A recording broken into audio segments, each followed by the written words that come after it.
All right, we're going to go ahead and get started. Good evening, everyone. Welcome to Old Manassas Courthouse. For those of you who don't know me, my name is Kevin Pollock. I'm with the Prince William Historic Preservation. We've done this lecture series running on for many years now. It's always held the fourth Thursday of the month here at 7 p.m. So if you haven't picked up a flyer of some of our other lectures that we'll have throughout the winter, it's hard to say that, I guess, when it's February 23rd and it's 80 degrees, but throughout the remaining winter and into spring, we do have some other great lectures coming up. This is just the second of our series, so there will be three more after this evening. The next one is going to be on March 23rd, and that's going to be a developmental history of Northern Virginia, looking at how Northern Virginia went from a rural area to, of course, not so rural, like we are today. And that's going to be, Andrew Painter is going to be our speaker for that. He's a local lawyer in the area that's done a lot of work looking into the developmental history of Northern Virginia itself. So that'll be right here, March 23rd at 7 p.m. If you like the Old Manassas Courthouse and want to join us that following weekend on March 25th, we have flyers out there as well. We'll have our 8th annual Prince William / Manassas History Symposium, focusing on different topics like Jim Robinson of Manassas, who's not the Robinsons that you're going to hear about tonight. I figured I'd cut us off right there. Parson Weems talking about George Washington, some of the writings he did about Washington, railroads of Prince William County as well. So a whole host of topics. While this program is free, that program is a $10 charge. You can register ahead of time by calling our office. All the information's on the flyer, so if you're interested, just go ahead and take that. But without further ado, I'm going to introduce our speaker for this evening. It's my great pleasure to introduce Patrick O'Neill, who's a professional archaeologist and historian living in Fairfax County. He is the current president of the Archaeological Society of Virginia, as well as the president of their local chapter. Patrick's an adjunct professor at Nova Community College, teaching how to find and record archaeological sites. He's also the author of several books, several of which he has for sale here this evening. You can pick those up afterwards, including books on Mount Vernon, Virginia's presidential homes, and the War of 1812 on the Potomac. His historic research and archaeological contributions to the Virginia Outdoor Foundation on the Preserve on Bull Run Mountains are his subject for tonight's presentation. So go ahead and give us a warm welcome to Mr. O'Neill. Patrick, thanks for coming out. Just clip that wherever. And here, you help me put it on there somewhere. Tie. There you go, and then that can sit right there. Okay, all right. So this is not projecting to them, it's projecting on... That's correct. Okay, all right. So can everybody hear me if I talk like this? Yeah. All right, good. Now I'm probably I won't get too far from the podium, but I want to come out so I can see in there, okay? So tonight, my talk is about the preserve. Reconstruction of an African-American community in the Bull Run Mountains. Now the preserve is owned by the Virginia Outdoor Foundation. All the area in brown on the image on the left. Now, at the bottom here is Interstate 66. Chapman's Mill is right here. And then you can see towards the top, this is Antioch up here. And then this is all the area up north of Antioch, up here. So the area on the south, this is called the north half of the preserve and the south half of the preserve. The preserve, it is not a park, it is a nature conservancy. So this is protected, no development whatsoever, okay? Or at least it's got to be smart. When we're talking about smart, they'll put paths in there for tours, but there's not going to be any development. They don't even let pets out there because they want to keep it preserved, both in the wildlife and in the botanical remains that are out there. So the area that we're talking about tonight is in the north half of the south half of the preserve, in this area with the red circle. So this was taken around World War II. And it's a large photograph that shows the gap. Here's Thoroughfare Gap right here. This is the railroad. And so I-66 comes right through there. And that's the valley on the west side of the gap back there. And the plains is probably over here somewhere. You can't see it, maybe even up there where you see those little white dots. Here's the mill, and here's the crossing. I'll show you a little bit close up. That's the same things I was pointing out there. You can even see the shocks in this field over here too. And you can see that's the mill, obviously, before it burned in the 90s. So tonight's subject centers in this area here. But these are all the original land patents involved in the area that I'm talking about tonight. These are the patents starting in the 1730s, going up until the early 1800s. The original configuration coming from the Virginia colony, as well as the colony of Virginia, as well as the state of Virginia. These are the original tracts carved out to a settler that wanted to claim this land. The red one down here is the first one that was done for the Chapman's Mill, and that's where the mill is right there. It's superimposed on a topographic map so you can see the modern landmarks. Here's Interstate 66. Here's the railroad swinging up. Here, right here on the side here, that's where the thoroughfare station was, right there. Now, when we take those original patents over the next 100 to 130 years, from the 1730s to the 1860s, they get bought, sold, and consolidated. So, by just on the eve of the Civil War in the 1840s, all those tracts are owned by 3 different individuals.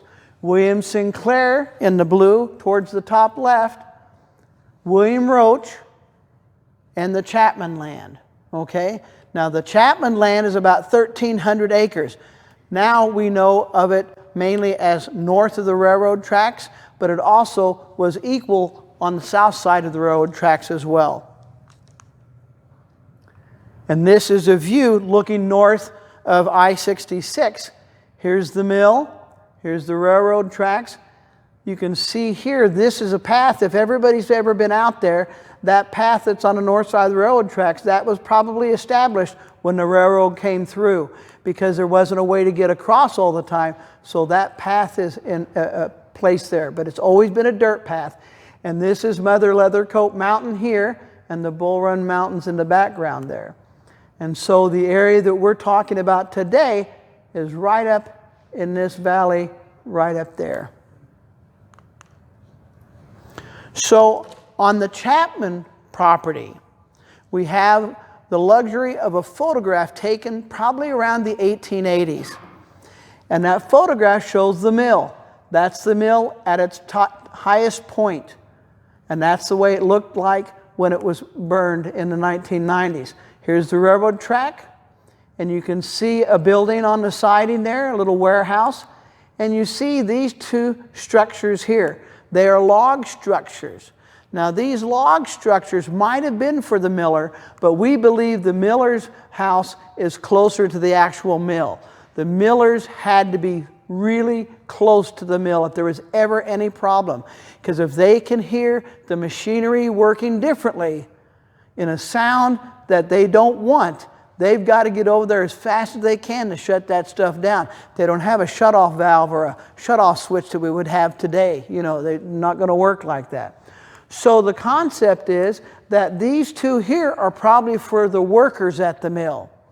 And logic dictates that before the Civil War, that's probably where some of the enslaved workers of the Chapman family lived before the Civil War, and that after the Civil War, some of the freed black men and women and their families lived there. We believe that is shown in the census records. Here's a close-up of those 2 buildings. And they had gardens out in front between there and the road. This path right here is where 55 or 155. I always forget what the old one, the one that goes by the mill, not the one that's now over by the post office on the south side, 66. That's the original path right there. And you can see there's a horse and buggy here on the side. enlarge it. That's as close as we can get it, that there's no better shot. We don't know where the original one is. Jim Burgess got a copy of this when a woman brought this over to the Manassas Battlefield Park headquarters, I think in the 70s, and he got a very rough copy. At least he has that, because that's the only copy. We don't know who it was from. No one's came forward to say, oh, I have the original one. So one of these days maybe it will pop up. But that shows where we believe some of the enslaved workers may have stayed. Okay? Now, this is taken around 1904. It's looking, I-66 is coming through right here at the bottom. Here's the mill, here's the store, and you can see the railroad tracks, and there's some other buildings over back in that area, over here, and then this is where the railroad crossing is, right over there. So those were also places on the Chapman property that enslaved workers could have lived, okay? Now, there's another place on the Chapman property, but earlier in time, before those land tracts were consolidated by the Chapman family, it belonged to a family named Fagan, spelled like Reagan, so I say it like Reagan. I don't know if they called it Fagan in Ireland. We don't know, okay? I have talked to some of their descendants, and they say Fagan now, so we just say Fagan. Sometimes you'll see it spelled F-A-G-A-N, but usually in the archives, F-E-A-G-A-N. Now, Francis Fagan gets the property that it's on, right here. He gets that property by 1753, okay? We see a log structure, a log house. This section of this house right here, it's log inside. We don't know yet if that's their original cabin or house, or if it was taken apart and reassembled at a later date, or if the logs aren't even anything for the Fagans. But 800 feet away, we find Fagan Cemetery right over here, 800 feet, and we found a stone that has Fagan's death date on it in 1807. Now, inside the log structure, this is what it looks like. It was occupied up until probably the mid-1900s. Okay, mid-1900s. So it could be 200 years of occupation. We don't know yet. We're still doing research. So this is a 1900 edition here. Okay? So when we see this 1900 edition, this links us into a WP record. At the top is a WPA record where someone's talking to local people and writing down history, okay? And I'm just going to read this. They're coming from Antioch down the Antioch to the Mill Road, okay? They're coming down the old mountain road. Another mile further takes one to the old Blight place. Blights were the name of the Chapman family that inherited the part of the track north of the railroad after the Civil War. That became the Blight track. So they take one to the old Blight place as is known today, although it once had a name. This is on the right of the road, a log house that has been added onto in the original containing 4 rooms. So they have to be talking about this structure here. When you're coming down from the north, it is on the right, and it is the right distance. In the paragraph before, it talks about how far it is down the road. So we know that it's talking about this house right here. It is now occupied by a colored man whose grandfather was a slave on the Chapman place, and this was used as the overseer's house. It is about 125 years old, which gets us to around 1800 to 1810, okay? That's why I say I don't know if this is accurate on its age, but that's why I said if it's the original Fagan house, it could be 1750s, but it also could have been taken down and reassembled in the early 1800s. We don't know.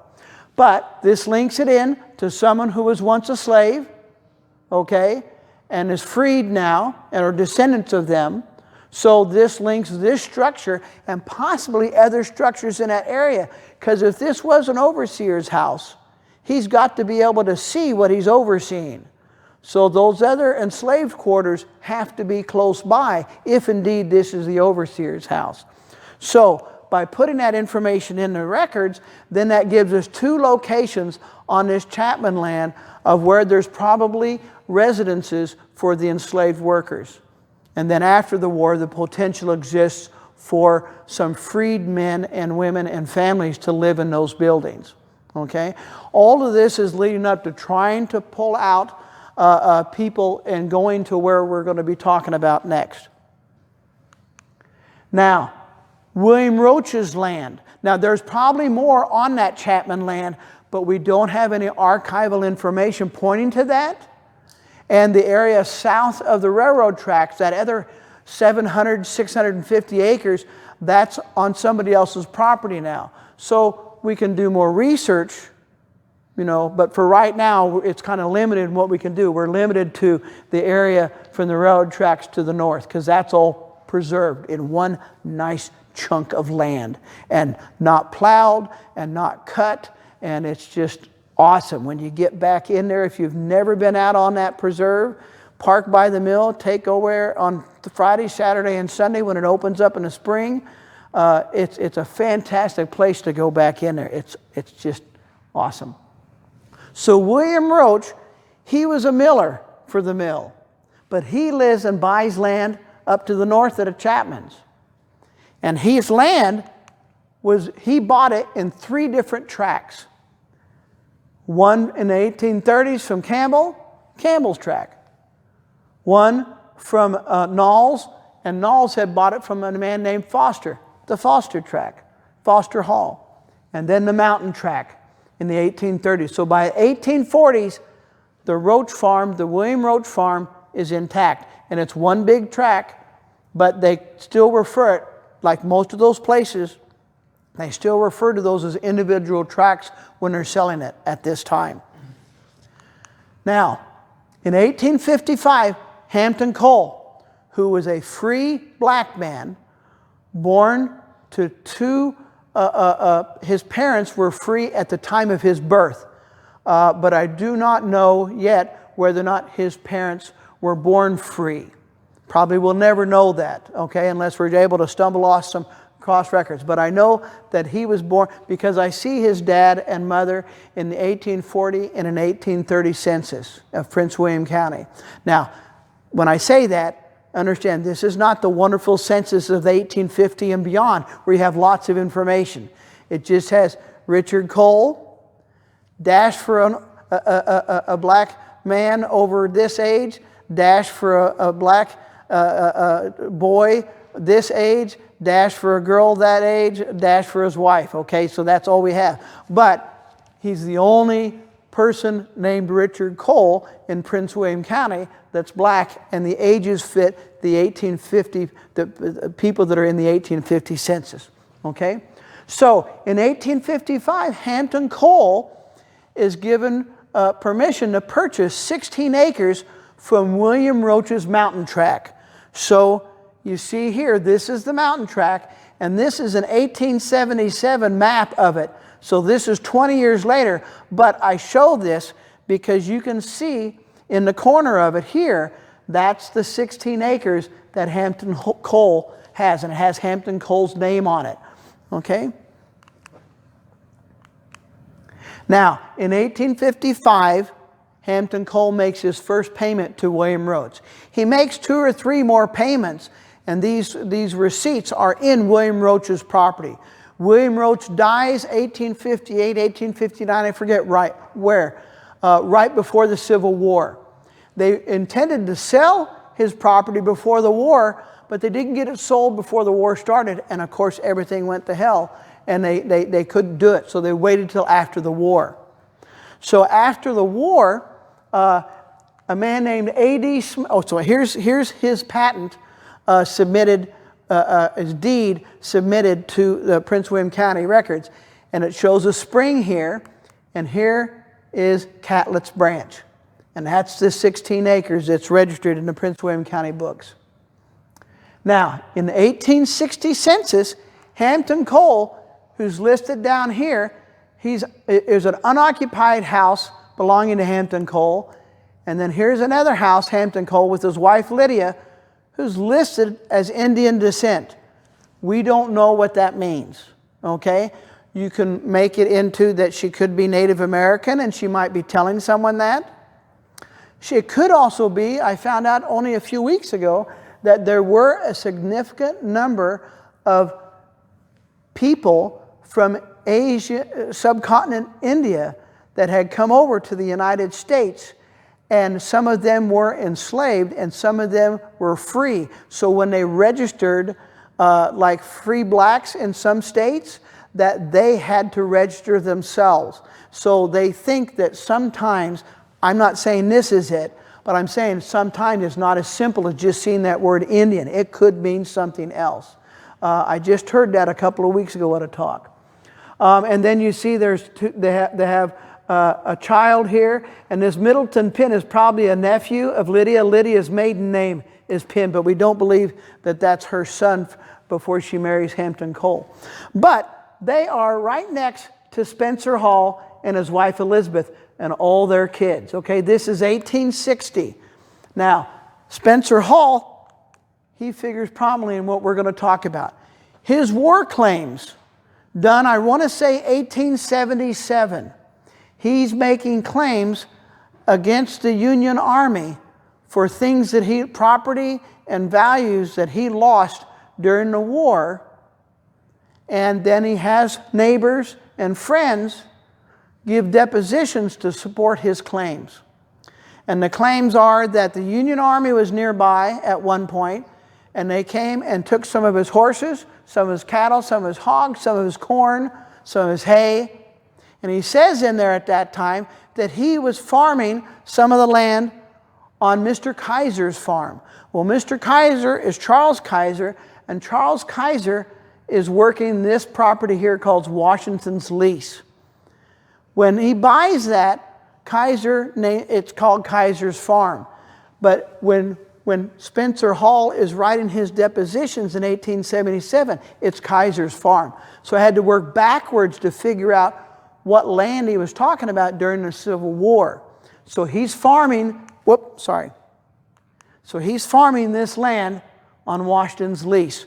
It's called Walnut Farm prior to that. And I know after the Civil War, it also goes back to using the word Walnut Farm. Walnut Farm props up in Thoroughfare in some of the records over there, and you'll see, okay? So, and just to get you into perspective, here's the crossing. So here's Thoroughfare Crossing right here. So this is the edge of the preserve. So this is all the area. See this road here? That's Turner's Road. Goes across the interstate. That's Turner's Road right here. So the area on both sides of Turner's Road from the interstate to the north, and that's that big road that goes up the mountainside. That's the edge of Washington's Lease or Walnut Farm. So in his war claims, it sounds like that he is living on Walnut Farm, on Washington's Lease, Spencer Hall.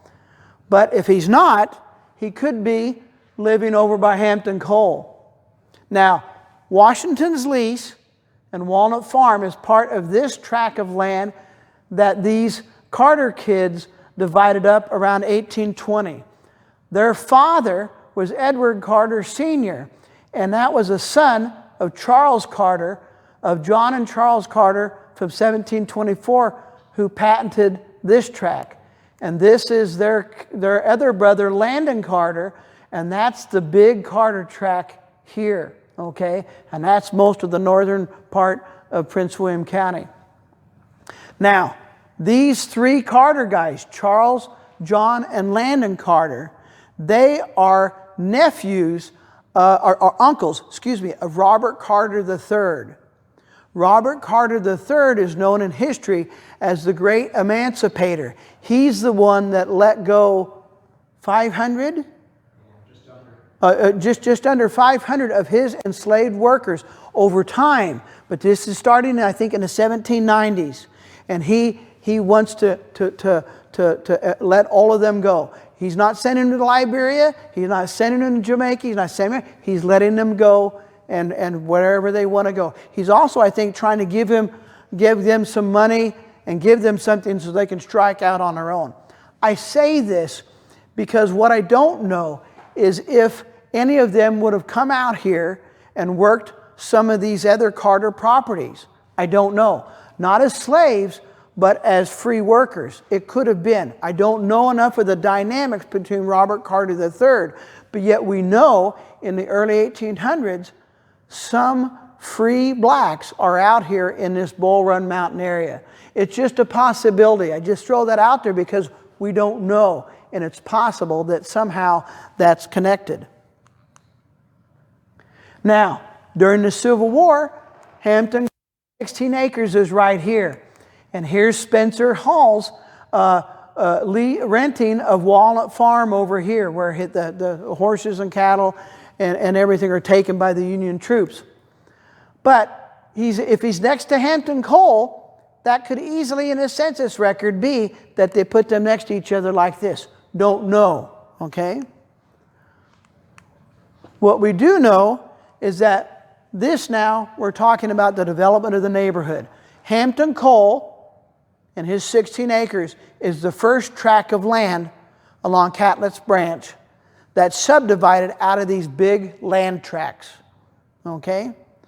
I don't know why William Roach sold 16 acres to Hampton Coal.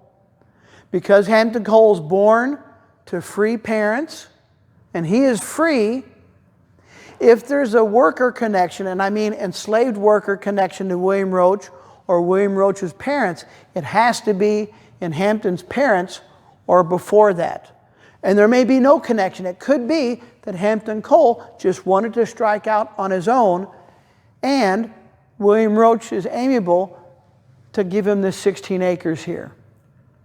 So the next tract in this community that we're developing goes to Elizabeth Thomas, Spencer Hall's wife. In 1871, the landowner who bought up William Sinclair's land, George W. Smith, sells 100 acres to Elizabeth Thomas in 1871. Now, Elizabeth Thomas in the 1860 and the 1870 census is listed as Elizabeth Hall, but Thomas is her birth name. Now, it was also illegal for blacks to be married in the state of Virginia prior to the Civil War and for many years after the Civil War. So it's very possible that she used her, what we would say, maiden name, because she wasn't legally married to Spencer, even though they had all the children. But in the census records, they list her as Elizabeth Hall. But on the deed, it's Elizabeth Thomas. But still, regardless of their marriage, it's still a woman buying land in 1871, because they weren't allowed to do that prior to the Civil War. Even the richest of rich. Remember, Martha Washington wanted George to be around so he could run her property. She didn't want to manage her own property, and as a widow, she could keep that land, but it had to be handed down to her children, you know. And so Elizabeth buying land as a black woman, as a woman, so soon after the Civil War, that's pretty awesome, okay? Now, so then we have the two tracks on the community. And there is a stone chimney out there along the mountain, along the road, was a High Point Road, I guess, that goes up there. And that follows Catlett's Branch. And High Point Road, there is a chimney out there, and I believe that could be the chimney from the original house that Spencer Hall and his wife Elizabeth and those kids lived in there when they got that land in 1871. It is possible, since it is so close to Hampton Coal, but the other tract that they're leasing over here is about the same distance. They could have been here in the 1860 census, but they easily could have been over here in the 1860 census. We just don't know. Either way, they're close to Hampton Coal. Now here's Elizabeth Thomas on the left and Spencer Hall on the right. She's born 1828. She's born free. That's what it says on the war claims for Spencer Hall. Spencer Hall's born 1811, and he's born free. What we don't know his parents are free at that time, or at least his mother is, because the way it worked is that whoever the mother belonged to, so did the child. And if the mother was free, then the child was free. Okay? So we don't know whether Spencer's father was free, but we don't know. That's why I'm saying 1811, Spencer Hall is born free. He says he is. And that's just 10 years or so after Robert Carter III starts emancipating his slaves. I'm not saying they are them. I'm just saying they have some surnames involved with Robert Carter III's enslaved workers that he releases from bondage. None of them are named Hall, but that doesn't mean that it's not any of them, because we don't know how they assumed the name Hall. Now, the next tract that comes out in this community is the south half of the William Sinclair land. This one right here. Pauline Bryant buys that from Mr. Smith, who sold his part to Elizabeth Thomas, and she sells it in 1875 to Zero Wells. Zero Wells is a white man, and he wants this property. It says in the deed, or not in the deed, in the report to the commissioner, he wants that land because his parents are buried out on that property. And there are two graves up on the hill behind where the house was up there. No markings on them, but I have no doubt that that's probably Zero Wells' parents. His father dies just before the Civil War. So if that's the case, then that also means that perhaps the Wells family were out here prior to the Civil War, but that Zero Wells only has enough money to buy it in 1875. He has a hard time paying for it and almost loses it 2 or 3 times. Has to keep going to the court to say, give me some time. I really want this. My mom and dad are buried there. You know, he keeps using that same excuse. So he ends up keeping it, but he dies 1907, I think. Well, Zero Wells is a Mosby Ranger. Not that it matters, but again, you've got the first white person in this area, and he's a Mosby Ranger. And he's living right next door to the first black woman, probably in northern part of Prince William County, to ever buy land, and they're right next to each other, okay? And it just goes from there. So I've told you about that, Zero Wells' parents, okay? So Eli Hall, Elizabeth Thomas's son, he buys another tract on the east side of Catlett's Branch in 1883. His mom and dad are still living over here, but I believe that his father Spencer dies 1880s. He dies around this time. Now, the next tract east of the creek, Carolyn Payne. Carolyn Payne is a widow. She's white. She has several children. And they were somewhere closer to Warrenton. I don't exactly know where. It's very difficult to figure out where these people are living because they didn't own land there. But I know it was somewhere in Fauquier County. I believe it was over closer to Warrenton. And they buy a tract there. And you can see all these tracts are fronting the creek. And we'll talk about that after we get everything set up. And Paynes owned that property till the 1930s. Now, next tract, Benjamin Newton. When Benjamin Newton buys the land in 1886, he says he wants 16 acres square centered around his house as close as he can to be in the center of that tract, but yet the west edge right next to the bluff, to the rock ledge. Okay? That's the first indication that I have that they're paying attention to the rock ledge that's out there. We'll talk about that in just a minute, okay? So the reason it's not abutting a creek is because that's the edge of the rock ledge, and then it slopes down, and there's a little floodplain before you get to the creek. He does not own that slope. He only owns the uplands up there where the rock ledge is. Now, Benjamin Newton might have been in the Union Army. There is a Benjamin Newton that is 20 years old that joins the 5th Regiment of the Massachusetts Colored Cavalry. There's no other Benjamin Newton in the 1870 census other than the one that buys that tract of land. That's black in Fauquier County. Okay? Now, I don't know that that is him, but until somebody can prove me that it's not, we'll say that it is. Okay? Because we just don't know. We just don't know the records. He marries a widow who had a young girl named Elizabeth, Betty. Okay? And Betty has several children, and she married a man named Marlowe. And those Marlowe kids lived on that place up until the 1930s. Okay? So here is Benjamin Newton Square. And here's where his house is, right there in between these two trees. And this is the edge of the rock ledge. Now, these are quarries right here. These white spots here, and this white spot down here. And I'll show you that in just a little bit. This is Catlett's Branch. This blue here, that's Catlett's Branch at the bottom. And here's some farmland over on the Zero Wells place over across the creek to the west. Oh, Newton called his home Rockland.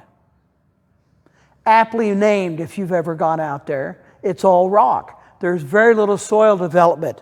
When you see this, you're going, oh, look, they had fields. No, they cleared the trees, and they had just enough soil. They might have grass, and they might have had some vegetables, but they're not plowed.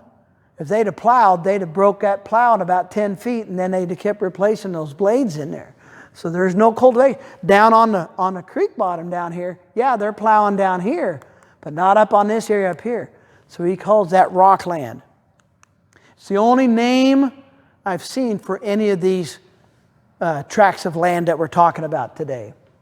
Benjamin Newton, we know, was buried on his property from his death certificate. It says he's buried on the home place. We know where that cemetery is, and these are some of the markers there. 99.9% of all the cemetery information I show you tonight, none of them have marks. There's only a couple of them that have marks. Okay? They're not in this community. The couple that have marks are over on the Chapman land. Okay? And they're for one of the white families that lived on the Chapman land, the Joneses.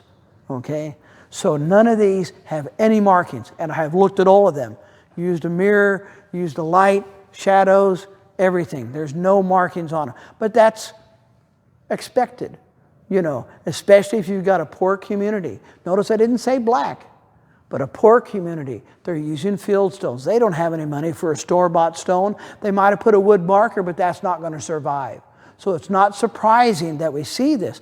But with no markings, thank God I've been able to figure out the landowners, and because that way I can figure out who's probably in the cemetery. There's about 5 to 8 people in the Newton Cemetery. I don't know who the other people are. Probably Benjamin Newton, his wife Mary. Don't know if any of the Marlowes are there. Don't know. Could have been other neighbors that might have been buried there. Don't know. Next person to come into the picture is Alfred Robinson. As Kevin said, this is not the Robinson family from the Manassas battlefield. You'll see a James in this group. You'll see a Moses in this group, an Alfred in this group. Same names that you see in the James Robinson family from over at Manassas battlefield. But they are from Fauquier County.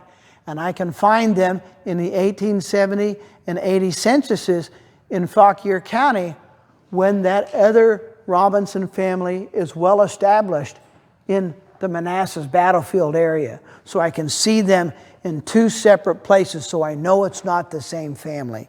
Okay? And that's one of the things I wanted to make sure I got across for all of you out there that are going like, oh, I know that Robinson family. Now, that doesn't mean they're not related. I'm just saying it's not that same bunch. Okay? I don't know if they've done any DNA or they've done anything else where they've been able to tie themselves in together. Over time, perhaps maybe that family will do that, okay? Or maybe they've already done that. I don't know. So Alfred Robinson shows up on a 1904 deed that somebody else is buying land nearby. And that land nearby says Alfred Robinson has been out clearing 16 acres of land over by Catlett's Branch? Well, he's probably clearing out the old Hampton Coal 16 acres, because there's nothing else that is exactly 16 acres except Benjamin Newton's area here, and Benjamin Newton is there already. So he's not clearing that land, but I don't know that yet. I don't know that that's where Alfred Robinson is. I just know he's out there somewhere in that area. I do now, that's why it's marked on the map, but I don't know this in the research, okay? Now, Eli Hall, Spencer Hall, is quite successful before and during the Civil War.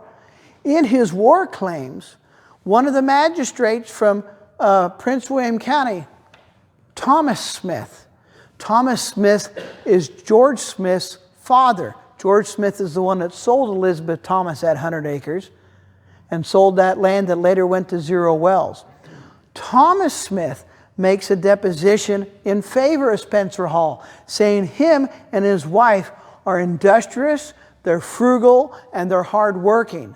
And if they say that somebody came and took their horses and their cattle and their crops and stuff, then they did. They worked hard for everything they had, and they're very successful, okay? So he gives a glowing recommendation for Spencer Hall for things that happened during the Civil War, okay? Also, in the war claims, Spencer Hall has to continuously say, as do his friends and neighbors, that Spencer Hall was always for the Union and that he was never for the Confederacy. And at one point in there, they're asking one of them, how do you know that he was for the Union and not for the Confederacy? He says, they had no use for him and they had no use for me. He doesn't say it, but he says, we're black. They don't want us, okay? They want us to see us enslaved. And these people they're talking to were all free by the time the war came. They were free before the war. So Eli, then, he's bought this place in 1883. He also, in 1893, gets the big tract, 100 acres, from his mom.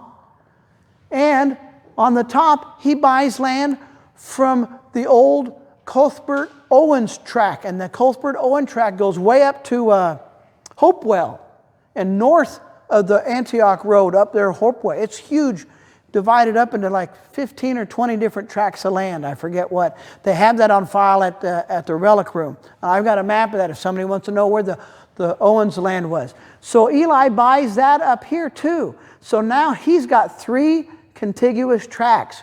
He's become quite the landowner. And he probably does that because he's been able to get there because his father had means. And so he also has means in this time period. This now we're up in the 1890s and early 1900s right now with this tract. Now, this is what I was talking about. In 1904, we see reference to Alfred Robinson going out there and clearing that 16 acres of land. Okay, so that's how I know he's out there, but it's because I know where Edward and Elizabeth Edwards' land is, and I know then where Alfred is at, but I'm not quite sure yet, but I'll tell you, we'll go there in a minute.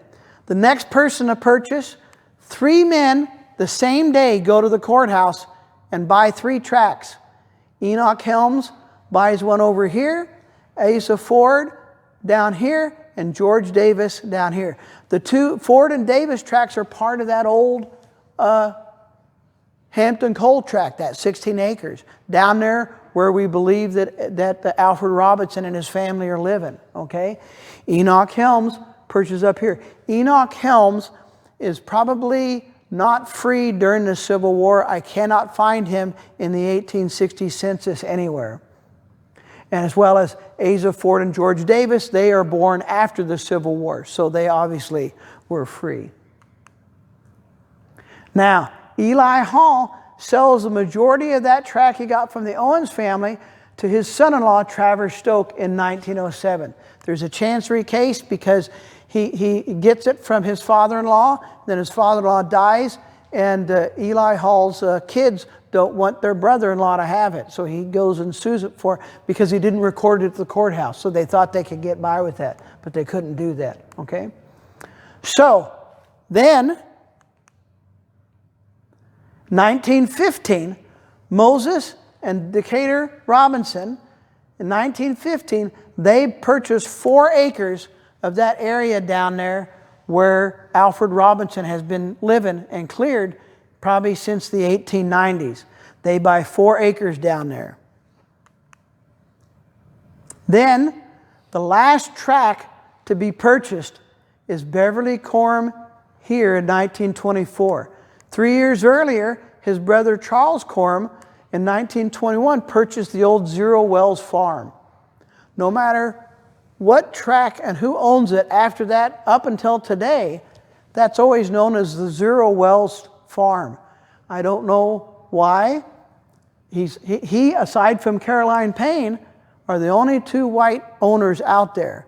So whether they just like the name Zero Wells, it's never called the Charles Coram farm, you know, it's always the Zero Wells farm. So we don't know, you know, what's going on. But 1924, Beverly Coram gets this here. Well, Beverly Coram is Moses Robinson's son-in-law. He is married Mary Jane Robinson. And so, again, don't know that that's where they're at. I know that there's 4 acres down here somewhere, but the tax maps keep moving the tract around because they can't rectify it or justify it. So I think in 1970 is the current configuration of where those tracts are. Every year before that, a tax map of Prince William, you know, drives me nuts. So anyway, so then what we have at this time is by the 1930s then, that's where this is a total black-owned neighborhood.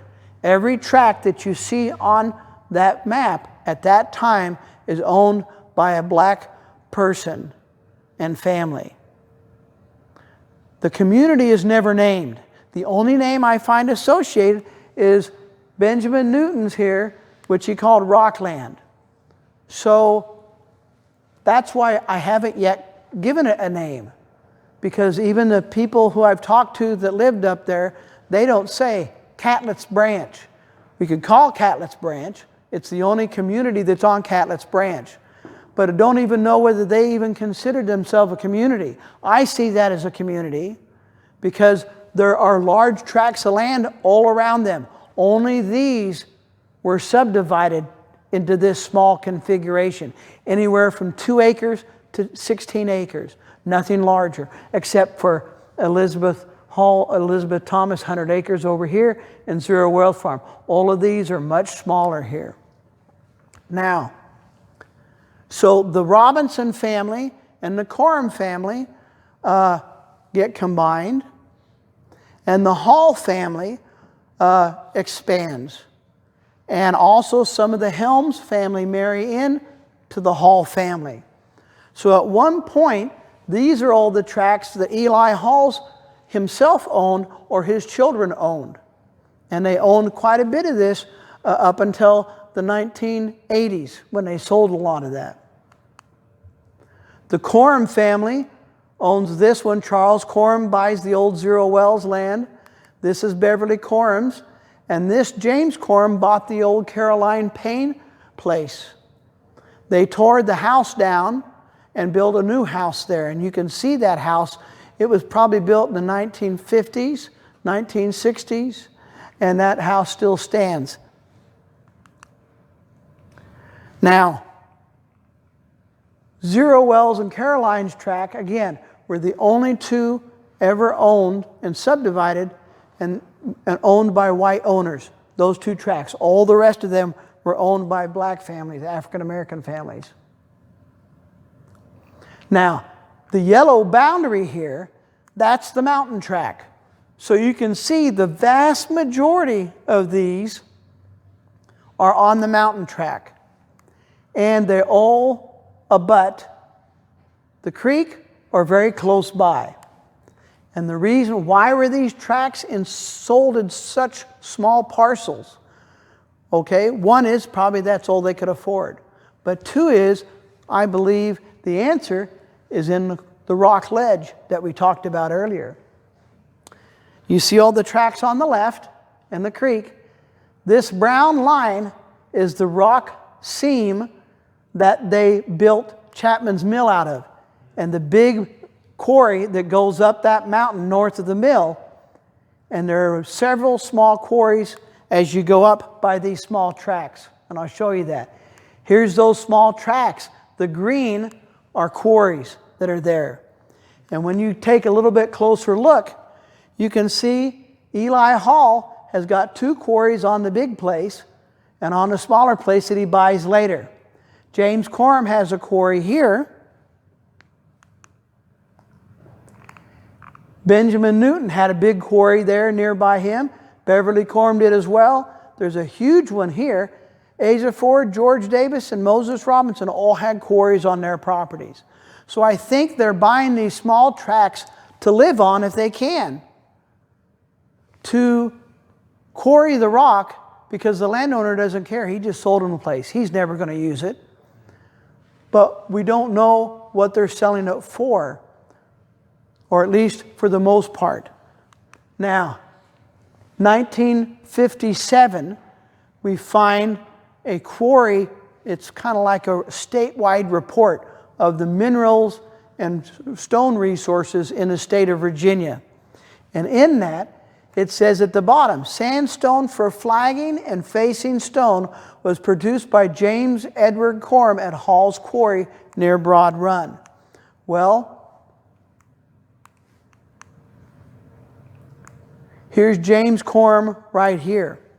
So it always kind of worried me why there was a quarry here, because the seam is really over here. But it's not that good, but there's still rock here.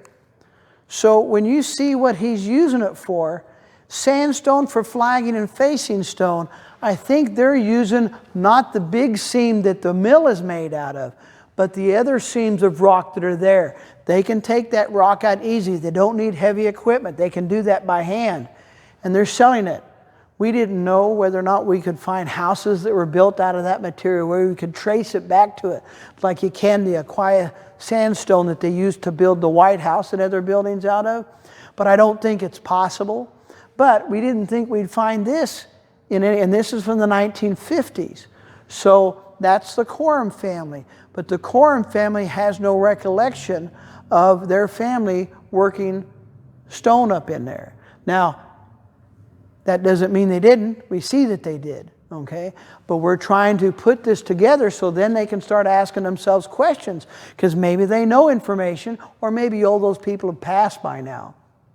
So here's the big aha moment in this research, okay?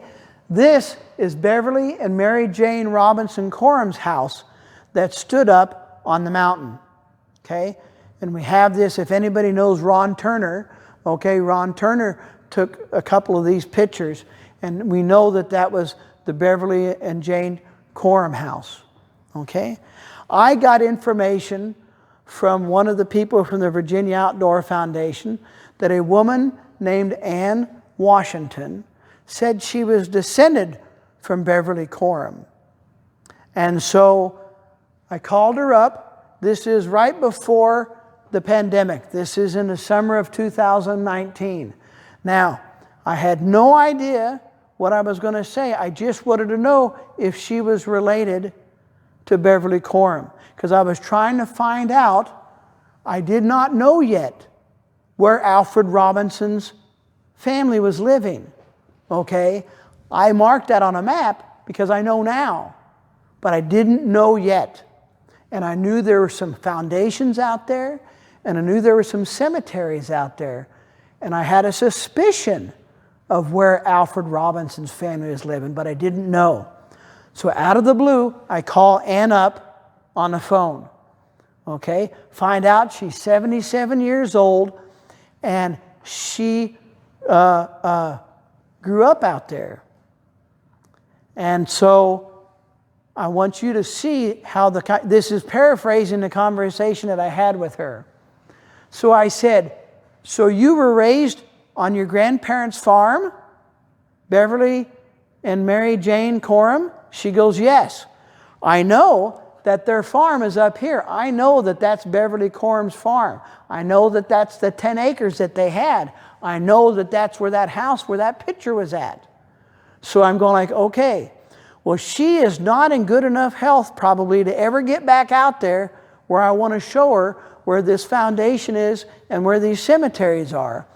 So I asked her, I said, can you work with me? I want to talk with you and use your mind. We're on the phone, okay? It could have easily been the pandemic. I couldn't go over to see her, you know. So she goes, okay. So I asked her, you were raised on your parents' farm? She goes, yes. A.W. is her, Ann Washington. I'm P.O., Pat O'Neill, okay? So I said, go to your grandparents' house. And she goes, okay. I said, I missed one in here. So I asked her, if you're staring at your grandma and grandpa's house, what's behind you? And she says, the bluff. And at the bottom of the bluff is the creek. Okay? So I tell her, go down to the creek with their house behind you. Which way is the creek flowing downhill? I asked her, right or left? And she goes, to the left. So she, in her mind, has gone down this direction, and she's looking at the creek, and she's saying left. So she's talking this direction. I say, follow the creek down the stream. Whose house do you come to first? She says, great-grandma Kate's house. Kate is Moses Robinson's wife. Okay? Moses is Alfred's son. And Moses is the one that bought that 4 acres out of that 16 acres that Alfred Robinson was clearing. Okay? So now I've got the house, because I know in archaeology, I have been from the Coram house and walked along the creek. The first place you hit is the house that's right here. Okay, walking down there. You can see there's nothing cleared. It's all pristine out there. Even though it's covered with trees, you can tell whether anything's ever been there. You can totally see it. In 30 years might not be so good, but right now it's just beautiful for an archaeologist and a historian. Because if I want to ask people questions like this, I can figure out what she's talking about in the woods where nobody's been for 75 years. Well, for the most part. Nobody's lived for 75 years, okay? So, the next question. What's behind the house? Because I asked her, if you're looking down the creek and you come to great-grandma Kate's house, if the creek is on the right and the road is in front of the creek and the house is on the left, what's behind the house? She says, a cemetery on top of the hill where great-grandma Kate was buried, and my mother was buried there too, they told me. They told her her mother died just a few weeks after she was born. She had a very hard time in Anne's birth, and so she died. That's why her grandma and grandpa raised her on that farm nearby. She was 9 years old when great-grandma Kate died, and she remembered the house and the funeral and them taking the body up and burying her in that cemetery up at the top of the hill. Okay? So, I think that I'm on the right spot, and I am. Because there's a foundation here for the house, and up on the hill is a cemetery. Again, no markings whatsoever. I would have no idea who to even establish that cemetery to. But I know now that it's Moses Robinson is buried there because his wife Kate is buried there. And Alfred and his wife are probably buried there. There are that many graves. There are at least 16 graves in that cemetery. Most of them have a stone at the head, and most of them have a stone at the foot. And when I say stone, remember, not store-bought. A flat stone they picked up off the ground and put in the ground vertically, okay? Most of them about the size of a, double size of a piece of paper, you know, okay? Maybe 2 foot by 1 foot, something like that. Not very big at all, okay? But because I was able to talk with Anne over the phone, I know that that's where she's at. You talk about finding a needle in a haystack. There's no reason out of 735 acres out there that woman, without ever having been out there for 70 years, she hadn't been out there since she was a kid, okay, that she was able to direct me where I was. And that's because it was so pristine out there. I know that has to be the right place, okay? That's what sets all the rest of this in motion, because I was looking at that area first before I ever realized any of those other tracks. So from Hampton Coal appearing on the 1877 map started this whole research. And we didn't know any of this stuff. Now, some of the Coram family and the Robinson family and the Hall family know things, but they didn't know where they were. So now what we've done is reconstructed that neighborhood up there and said who the players are and who lived there. So now these families can start putting the stories together that they had. Oh, this makes sense now. This makes sense. Oh, who's this? Who's this? You know? So that's an extraordinary moment. This is one of the sets of head and footstones that are up there in that cemetery. So, Virginia Outdoor Foundation, we've reached out. I reached out to Ann. They reached out to the rest of that family. Not all of them yet. They're still getting more and more people getting involved. And they've been giving tours to them out there. I went out there on this tour. This gentleman with the walking stick here, his wife had to stop about halfway out there. They were going to go out there. I think he's 82 years old. I forget how. I thought maybe some of them might be here tonight. He walked my butt off out there, okay? But his wife couldn't make it, so one of them stayed with her and walked her back to the car. But they were bound and determined to go up there. I believe the gentleman in the middle or on the right, one of them, their father had taken them out to the cemetery when they were a kid. But again, they had no idea where they were at. So we were able to take them there, and they remembered enough about the terrain that they said, this has to be it. And I said, well, it has to be, because we know now that that's where the family. So they've been able to take their stories from when they were kids and be able to link in to what we know is reality here. This is a picture. This is the foundation of the house here. And that's some of the family members of the two young ladies and the young gentleman. They came over with me to the house. The others couldn't go down there. And that's okay. It was summertime, still tick season.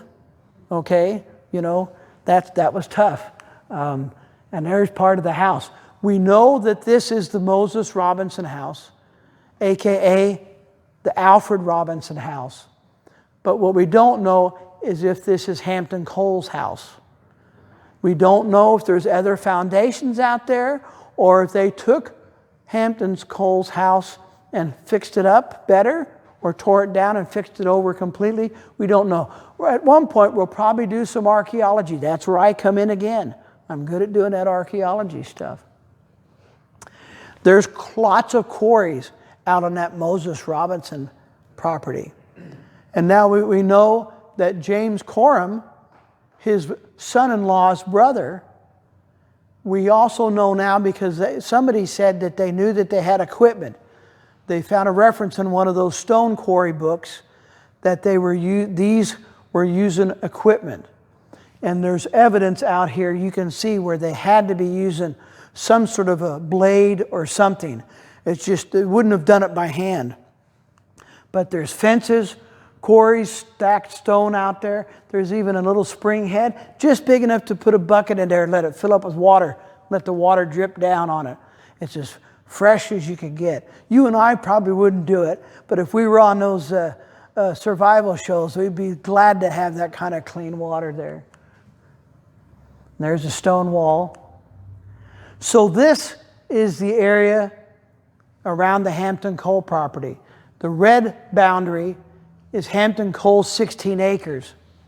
But when you look at the 1937 photograph, only the area in green has been cleared.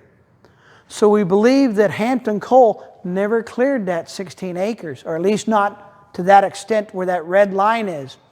And Alfred Robinson, when he starts in the 1890s, they only get as far as this green is concerned. Well, most of that green boundary out there has, when I say hog wire, do people here in Virginia know what I mean when I say hog wire?